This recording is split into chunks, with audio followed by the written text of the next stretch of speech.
Hello trainers, Ganeto here, and today we're diving together into Psychic-type of Go Battle League with my best teams video. I think that in this video you're gonna see a lot of familiar faces like the previous time that we had Psychic-type around, but still we have a few new additions into the meta, and one of those which is gonna have a huge impact in the meta is gonna be the Bruxis. Bruxis, something like it, but I think that this Pokemon with the color of festivals is gonna be pretty much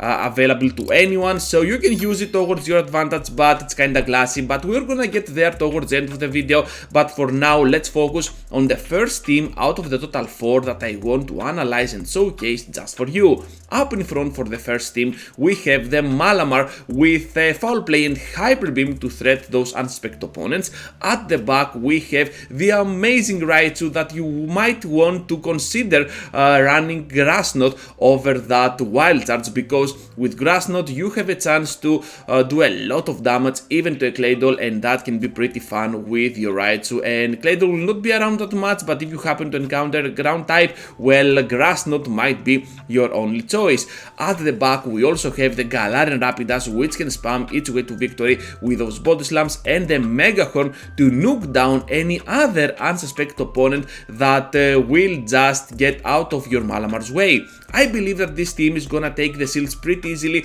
so that your Raichu can sweep them for sure. So this synergy is absolutely awesome, and the only core breaker that I could find out is gonna be a Charmer, and especially the Gardevoir. So yeah, other than that you're gonna be just fine, and even against Gardevoir you can still spam your way to victory, and you're gonna be just fine using this team as your whole advantage over your enemies on the very first battles of Psychic-type. Moving on, we have a team that relies a lot on the fast attacks in order to do solid work against the enemy. With Feint Attack on your Bronzong, you're gonna have the upper hand over any other Psychic type that exists in the meta, and worst case scenario, you're gonna have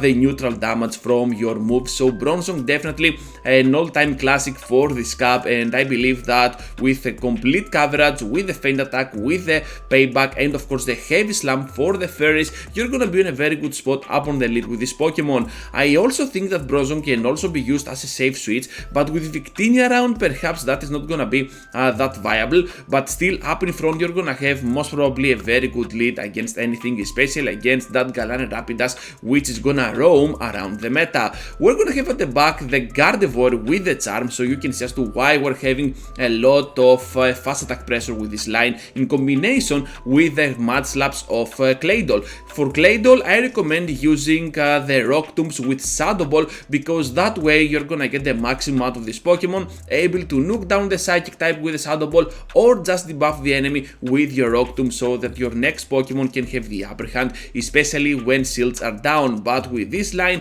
I recommend using the shields only for the end game and your Gardevoir, so that you can melt down the enemy. I know it's not an honorable strategy or anything, but still it works. So Psychic-type is gonna have a lot of fairies, and Gardevoirs with rapid dashes are always gonna be around. As a core breaker here we got the Galarian Slowking, but I think it's gonna be much more of a better core breaker after that community day, so stay tuned for that. For the next line, we're using the top 1, the top 2, and the top 3 Pokemon of the rankings from PvPoke in a single line. So we're looking at the Galarian Rapidash upon the lead, at the back the Bruxis, whatever, and the Victini in between as a closer. You can always flip it around with Victini upon the lead while you want to keep a safest closing part with your Rapidash, which makes a lot of sense. But I think that with Rapidash up on the lead, you are mostly guaranteed to take that shield advantage, so that's why I recommend using it up on the lead. At the back as a safe switch, we got the Bruxis. I have no clue how to call this Pokemon. Write down in the comment section if you have any clue. And this one with the color of festivals is gonna be much more accessible to anyone, so I'm expecting a lot of those Pokemon to emerge in the meta, especially when you can catch it around that mark for the Great League, so it's pretty easy to get one for your roster. It is extremely glassy, even glassier than Rapidash sometimes I believe, but still the bite damage can get crazy, and your opponent will be on a much worse situation than they thought they would be, because of the Psychic Fangs able to debuff the enemy with that defense drop, and of course Aqua Tail can be used for coverage. Victini, you can always use it as a single charge attack Pokemon like I do on this video, but to be honest, if you want to have a second move, don't use Psychic, just go with the overheat, crazy damage from this Pokemon, and you're not gonna regret at all. As a core breaker, I got here the Raichu because it can go toe to toe with the Rapidash up on the lead, and at the back, those moves that it has can definitely one-shot down our Pokemon, especially the Braxis being weak to those electric moves. Overall though, this team is gonna perform pretty nice against the meta, and I recommend it to you only because of the coverage it will have, and despite the fact that we are gonna lose this battle, you're gonna see that Victini could have farmed out that Gallade, and then we could easily finish off the remaining HP of Rapidash, but I messed up and things happen. Into the final one, trainers, and if you're planning on using a Medicham team, well, this one might be just for you, because we're running Medicham up on the lead with Dynamic Punch and Ice Punch,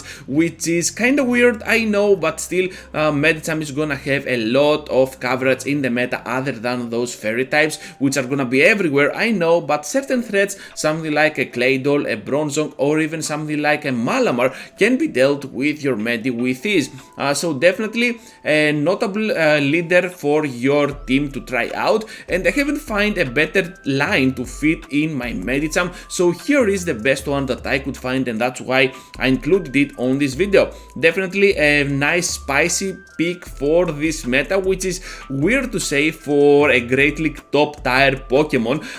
but still, yeah, you can always use it up on the lead for this team with Bronzong and Braxis at the back, able to cover that weakness it might have on the fairy types. So as a core breaker here, I have added Galarian Rapidash, but I think that even a Gardevoir can do a lot of work up against that Medicham, so the backline can really help with that matter. Overall, this line is gonna rely a lot on the fast attacks once again, but still Medicham on the long term of the battle can always return into the battle with those ice punches back to back, and even threat a whole Rapidash out of existence because of how bulky Medicham is and how glassy the fairy types are gonna be in this meta. Thank you for watching, trainers. Just be sure to leave a huge like before you go, subscribe to the channel if you already haven't, and if you want to support even more, well, joining as a member can always help with that matter. Thank you once again, and I hope to see you all into the next one. Take care, trainers.